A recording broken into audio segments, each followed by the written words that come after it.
Ridallahu wa syafa'atu Rasulullah Muhammad sallallahu alaihi wasallam. Khususan lalu Najib rahimahullah. Sehingga ya imamin nasib al-bid'ah min as-salih sallallahu alaihi wasallam. والله لهذا الكتاب الفاتحة أعوذ بالله من الشيطان الرجيم بسم الله الرحمن الرحيم الحمد لله رب العالمين الرحمن الرحيم إياك نعبد وإياك نستعين صراط الذين أنعمت عليهم غير المغضوب عليهم ولا الضالين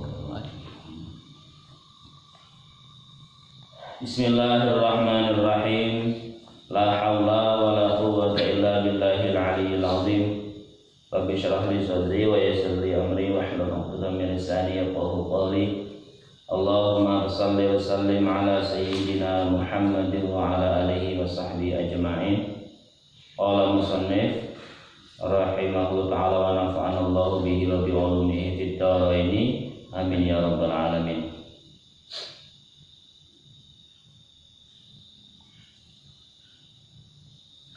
Bismillahirrahmanirrahim. Wa hanutur sultanil fuad wa hanutur ruhil sultanil fuad, dan toko atau tempat kerjanya ruh sultani yang bernama fuad, yaitu fuad.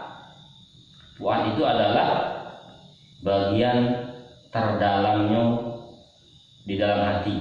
Itu fuad. Jadi ada qalbu, ada fuad. Nah, fuad itu adalah tempat terdalamnya di dalam qalbu. Wa mata'ul ma'rifatu, dan modalnya adalah ilmu ma'rifat. Wa mu'amalatahu bimulazamatil asma' arba'. Wa mu'amalatuhu, dan tempat kerjanya bimulazamatil asma' arba', dengan melazimkan 4 asma. Minal mutawassitati, dari mutawassit, dari tengah-tengah, bilisan jinan, dengan lisan jinan. Kama qala Rasulullah SAW, sebagaimana telah disabdakan Rasulullah SAW, al-ilmu ilmani, ilmu itu terbagi dua ilmu. Ilmu itu terbagi menjadi 2. Al ilmu, bahasa kalau bahasa Jawa, al ilmu utai ilmu iku ilmani ana loro. Al ilmu ilmani, ilmu itu ada 2. Ilmu bil lisan, pertama adalah ilmu dengan lisan. Wa dzalika hujjatullah ta'ala ala ibni Adam. Wa dzalika, dan yang juga itu hujjatullah ta'ala, hujahnya Allah Ta'ala ala ibni Adam, atas keturunan ibnu Adam. Wa ilmu jinan, dan ilmu jinan, yaitu ilmu hati atau ilmu batin.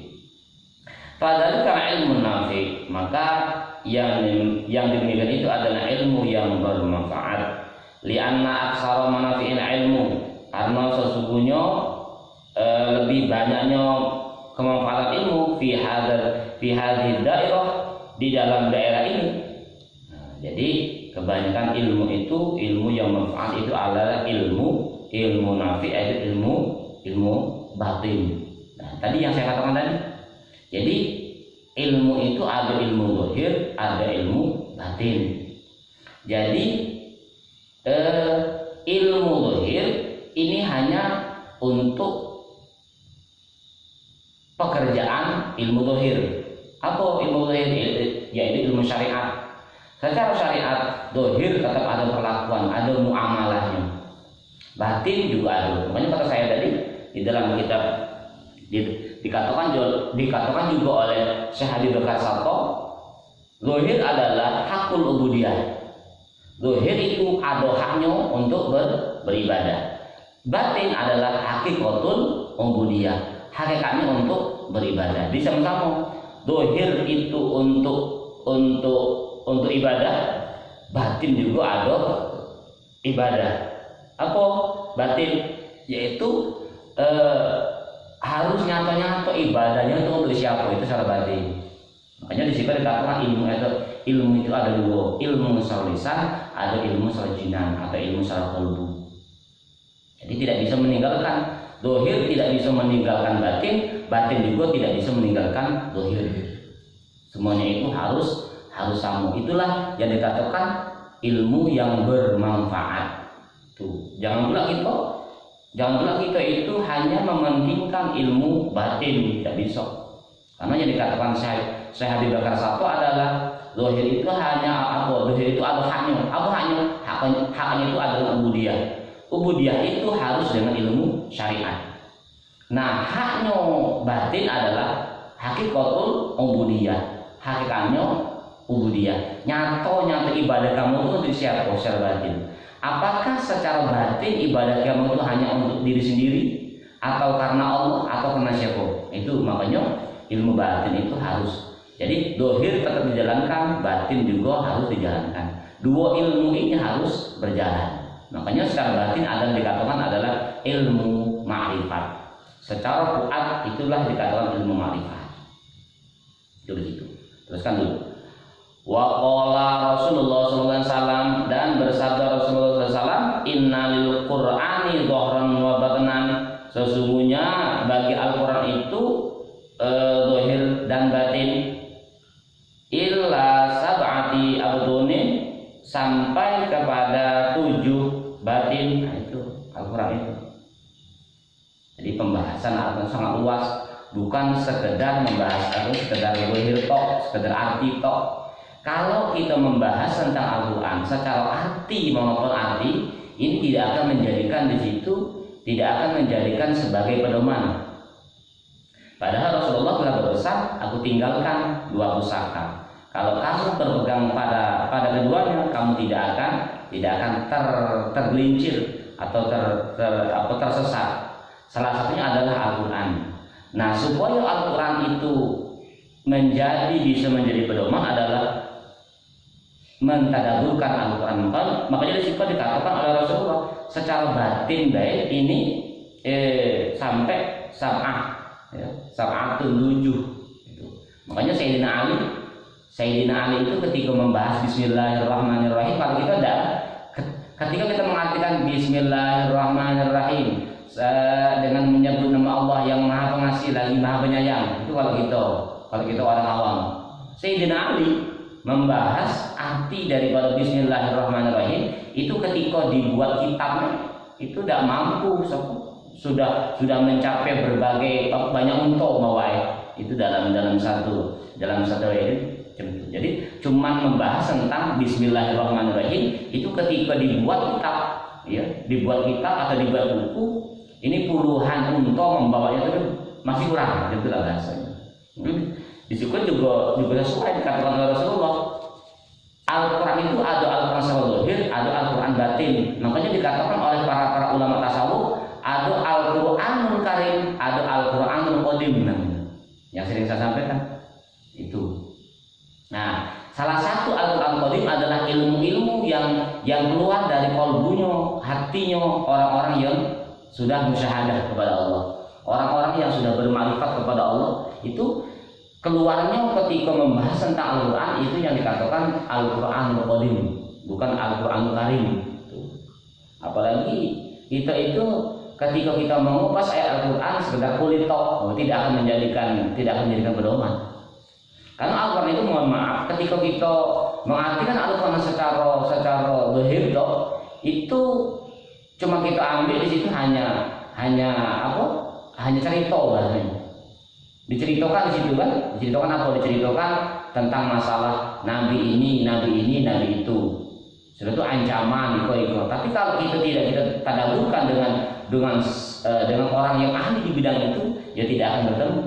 Padahal di situ dikatakan batinnya itu 7 batin. Makanya kata saya tadi, Sayyidina Ali ketika mengartikan membahas tentang Bismillah tok, itu ketika dibukukan ini akan dibawa oleh unta itu tidak cukup. Berapa unta itu tidak cukup. Itu saking luasnya pembahasan itu. Tanya, Pak. Kadang saya tuh sempat berpikir Bismillahirrahmanirrahim itu Rahim itu karena artinya sama dengan ar-ub. Kenapa tidak dipakai ar-ub itu? Ya, makanya di situ dibahas salah satunya adalah ar-rahim. Allah Taala di situ tidak memakai ar-rauf. Maknanya kan makanya yang pernah saya sampaikan tadi, ar-rauf di situ adalah ini kelasnya kelas yang sangat luar biasa. Beda kelas rasanya. Tapi kalau ar-rahim ini apa bahasa itu orang-orang yang selagi orang Islam itu mendapat ar-rahim. Salah satunya apa? Masuk surga. Tapi kalau lagi ada ar-raufnya Allah Taala, apa? Salah satunya adalah para wali-wali Allah, para rasul, para nabi itu kelasnya beda. Ini bagian daripada penjelasan tentang makna ar-rauf. Nah, sedangkan bismillah, makanya bismillah itu tidak memakai bismillahirrahmanirrahim, tapi di situ pakai ar-rahim. Itu. Karena kelas ar-rahim itu umum, bahasanya umum. Umumnya apa? Umumnya itu selagi ke Islam itu akan mendapat rahimnya Allah. Tapi ar-rauf belum tentu. Itu. Sama dengan ilmu tasawuf. Orang mengkaji ilmu hakikat, orang mengkaji ilmu tasawuf, semuanya mengkaji ilmu tasawuf, semuanya mengkaji ilmu hakikat. Tetapi apakah bisa mencerna sehingga sampai ke maqam musyahadah atau tidak? Bahwa di situ tergantung ar-raufnya Allah. Itu di situ. Ini salah satu makamnya. Seterusnya, waqala Rasulullah SAW dan bersabda Rasulullah SAW, Innallaha anzala Qur'an ala roti abtunin. Jadi di kaidah yang lain Rasulullah SAW bersabda, Innallaha anzal Quran, sesungguhnya Allah Taala telah menurunkan Al-Quran ala asyrati abtunin, atas 10 abtun atau 10 kebatinan. Fakullu maka setiap sesuatu huwa adalah abtunun, batin. Bahwa anfa'u, maka adalah anfa'u lebih manfaat, wa arbahu dan lebih untung, li'anahu karena sesungguhnya mifanun sarifati. Nah, yang 10 tadi, 10 kebatinan, 10 batin itu semuanya itu setiap batin itu ada kemanfaatan, ada yang lebih untung. Maksudnya itu yang saya katakan tadi, ayat ini tidak boleh kita hanya mengartikan secara arti tok. Karena kalau secara arti tok ini tidak akan sampai ke yang dikatakan oleh Rasulullah menjadi pedoman. Tidak. Salah satunya adalah dengan ilmu ma'rifatullah. Dengan ilmu ma'rifatullah inilah secara fuad ini yang akan membedah, yang akan mengeluarkan daripada Al-Qur'anul Qadim, Al-Qur'an yang terdahulu. Apa yang terdahulu? Yaitu ilmu ma'rifatullah. Itu di situ salah satunya. Terus wahadil asma bimangzilati isnatai asyara ainan. Dan asma ini bimangzilati dengan menduduki, ya, dengan menempati 12 ainan mata air. Infarjat maka memancar min dorbin dari pukulan bi asa Musa alaihi salatu wasalam dengan tongkatnya Musa alaihi salatu wasalam. Kama qala ta'ala, makanya Nabi Musa itu ketika para kaumnya itu kekurangan air, Nabi Musa itu memukulkan tongkat sehingga muncratlah 12 mata air di situ. Di situ dikatakan kama qala ta'ala, sebagaimana yang telah difirmankan Allah Ta'ala, wa idistasqa Musa liqaumihi faqulna rib bi'asaqal hajar fanfajar min husnata asyrata aina qad 'alima kullu unasim masyrabahum. Idistasqa apabila dan ketika meminta hujan Musa liqaumihi kepada kaumnya, faqulna maka kami berkata idrib pukulkan bi'asaqal hajar dengan tongkatmu kepada batu. Fajar maka memancar minhu husnata asyrata aina, darinya 12 mata air. Pada alima benar-benar paham, siapa yang paham kul unasin setiap manusia masyrabahum maka mereka meminumnya. Jadi ini salah satu. Makanya di situ dikatakan oleh Rasulullah, Allah Ta'ala itu menurunkan Al-Quran atas 10 batin. Jadi makanya ini bahasa apa? Bahasa ilmu ma'rifatullah. Ilmu ma'rifatullah itu adalah bagian daripada ini dikatakan Al-Quranul Qadim. Dengan Al-Quranul Qadim atau ilmu ma'rifatullah inilah yang akan bisa membedah ayat-ayat daripada Al-Quran itu atau mentadabburkan Al-Quran itu. Terus fa'ilmu zahir kalma ilmu mutahari al-aridi. Fa'ilmu zahir maka ilmu zahir kalma seperti air al-mutahhiri yang menyucikan, al-aridi al-aridi yang turun. Wa ilmu batin dan ilmu batin kalma il-ain al-asli. Wa ilmu batin dan ilmu batin kalma seperti air al-aini yang keluar asli dari asal. Wa huwa anfa'u dan ada lebih bermanfaat minal awali dari yang pertama, masih ilmu zahir, ilmu zahir. Wala yang qati'u dan tiada memutuskan, kama qala Allah Ta'ala sebagaimana firman Allah Ta'ala, wa ayatul lahumul ardul maitatu ahyainaha wa akhrajna minha habban faminhu. Akhirnya. Jadi yang dikatakan ilmu zahir itu diibaratkan air yang turun, dan ilmu batin adalah sebagaimana air yang menyumber. Itu batin namanya. Jadi yang keluar dari kalbunya orang-orang yang bermakrifat itu adalah bagaikan air asli. Yang kata saya tadi adalah Al-Quranul Qadim. Ilmu makrifat itu adalah ilmu Al-Quranul Qadim. Kalau ilmu zahir itu bagaikan air yang turun, ada turunnya, ada pembelajarannya. Tapi kalau ilmu ma'rifatullah tetap ada usahanya apa? Tetap ngaji lagi dengan dia itu belajar terus sehingga mencapai musyahadah, sehingga paham betul dengan ilmu ma'rifatullah. Inilah dikatakan mata air bahasanya. Ketika kita mbak sumur itu keluarnya mata air. Itulah bahasanya tuh apa? Ilmu ma'rifatullah. Dengan kita menggali ilmu dalam kalbu kita, itu lagi akan keluarlah ilmu itu. Nah, itu maksudnya. Jadi di situ dikatakan oleh Syekh, ilmu batin itu seperti mata air yang asli. Nah, maksudnya ketika kita membuat sumur, keluarlah mata air itu. Nah, itulah ilmu ma'rifatullah. Itulah ilmu Al-Quranul Qadim. Atau dia gali terus ilmu dalam hatinya, keluarlah itu. Itulah dikatakan Al-Quranul Qadim.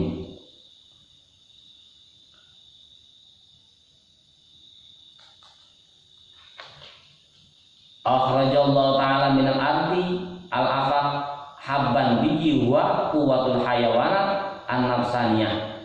Akhrajallahu ta'ala, Allah ta'ala akhraja mengeluarkan Allah ta'ala minal ardi dari bumi al-afaq habban biji, huwa adalah quwwatul hayawan, menjadi kuatnya para hayawan, an-nafsaniyah. Wa akhraja minal ardi al-anfasiyah habban jiwa.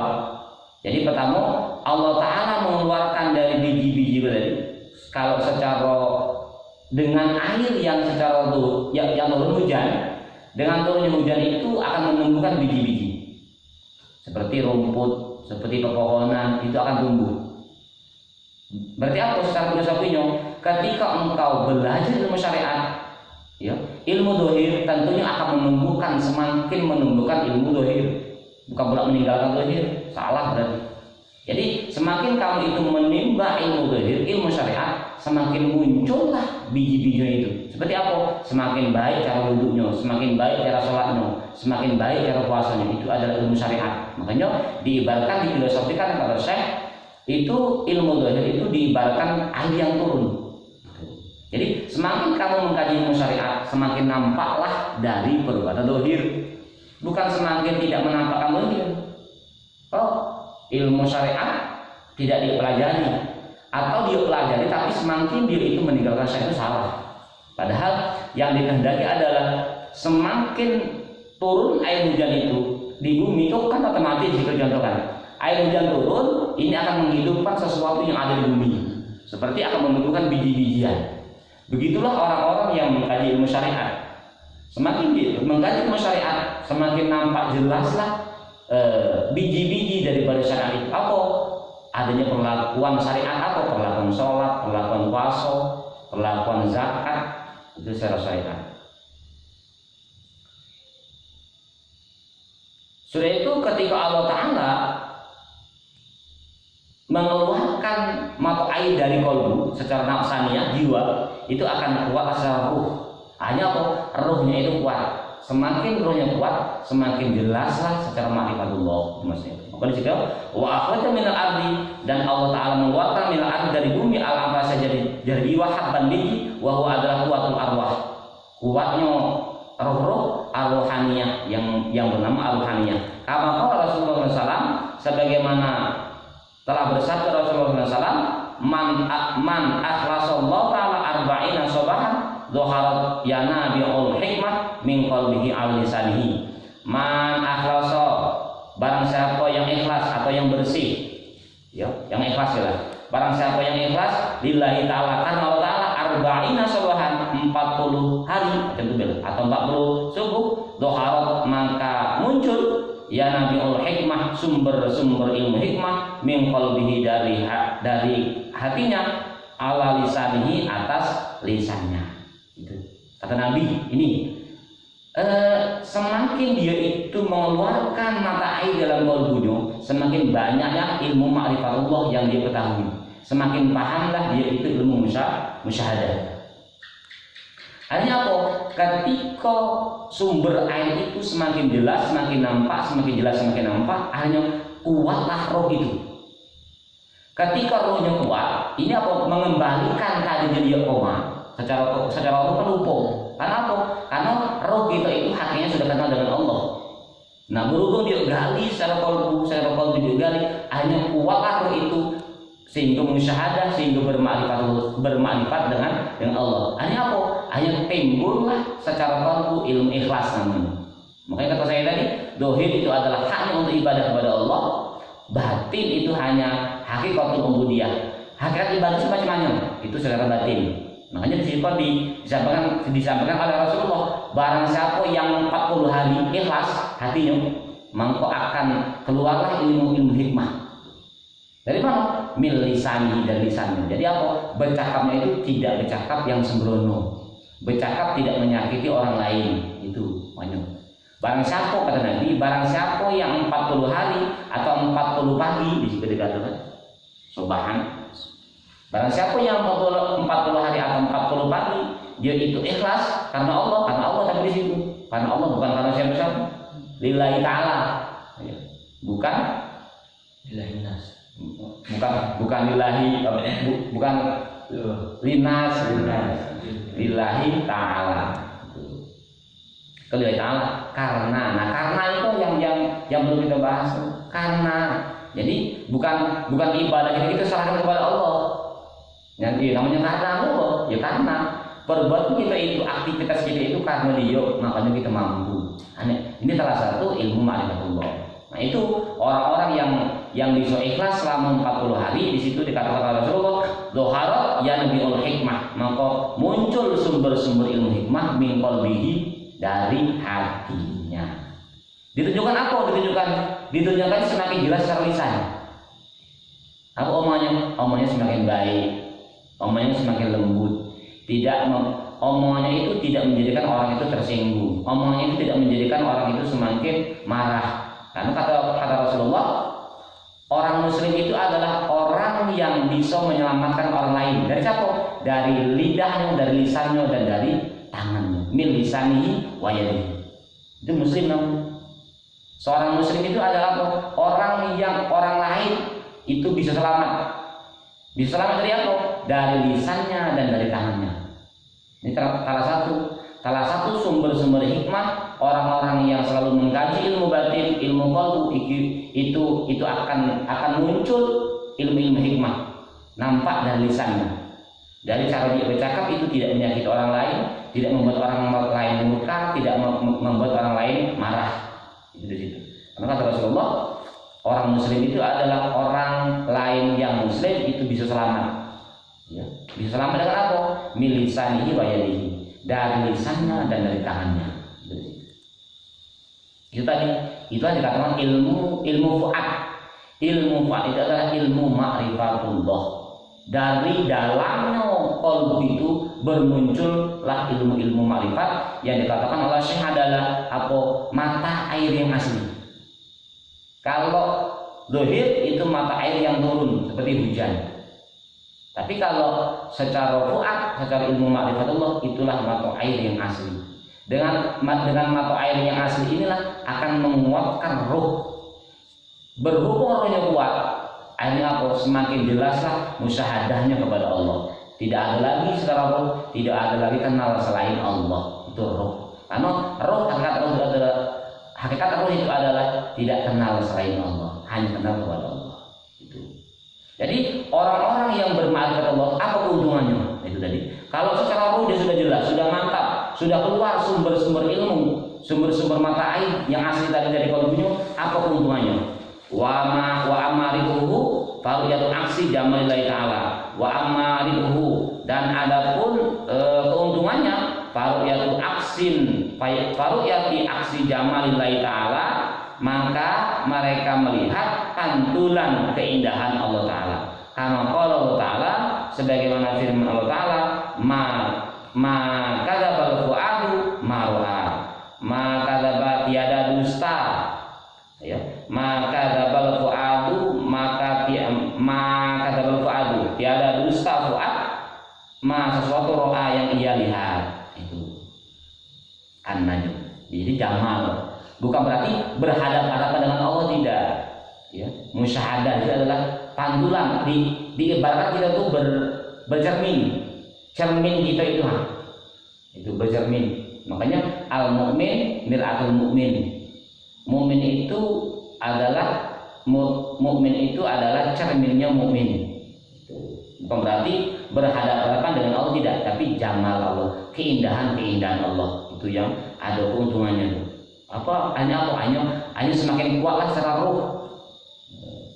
Jadi ibadah itu ibadah bukan karena siapa-siapa, tapi karena Allah. Karena dia sadar diri bahwa dia itu hanya la haula wala quwwata illa billah. Itu. Makanya bisa dikatakan wa kama qala Rasulullah SAW, dan sebagaimana telah bersabda Rasulullah SAW, al mu'minu mir'atul mu'min. Mukmin itu adalah cerminnya mukmin, atau yang dikatakan itu qalbul mukmin baitullah, hatinya mukmin itu adalah rumah Allah. Wal muradu minal mukmin awal, dan yang dikehendaki dari mukmin yang pertama qalbul abdil mukmin, hatinya hamba yang mukmin. Wa minasani, dan dari mukmin yang kedua huwa adalah Allah. Jadi yang dimaksud dengan hadis kata Rasulullah, al mu'minu mir'atul mu'min adalah mukmin. Mukmin itu adalah cerminannya mukmin, pantulan. Di bahasanya kalau kita sembrononya, manusia itu kalau kembali ke sekarang manusia itu kalau kita kembali disitulah sifat Allah, disitulah nama Allah, disitu pantulan. Ibarat kita bercermin. Tergantung kita bercerminnya. Kalau bercerminnya kita dengan cermin yang baik, tentunya memantulkan gambar yang baik. Tapi kalau cerminnya itu tidak baik, ya, cerminnya itu tidak baik, apa bahasanya? Tidak jelas, maksudnya banyak karatan, tentunya gambar kita tidak ada sempurna. Bukan. Nah, itulah roh, itulah qalbu. Kalau qalbunya itu semakin kuat, semakin terang, akan tampaklah sesuatu yang baik-baik. Tidak mungkin rohnya baik tidak akan melahirkan yang tidak baik, tidak mungkin. Ketika rohnya baik, otomatis secara zahirnya pun baik.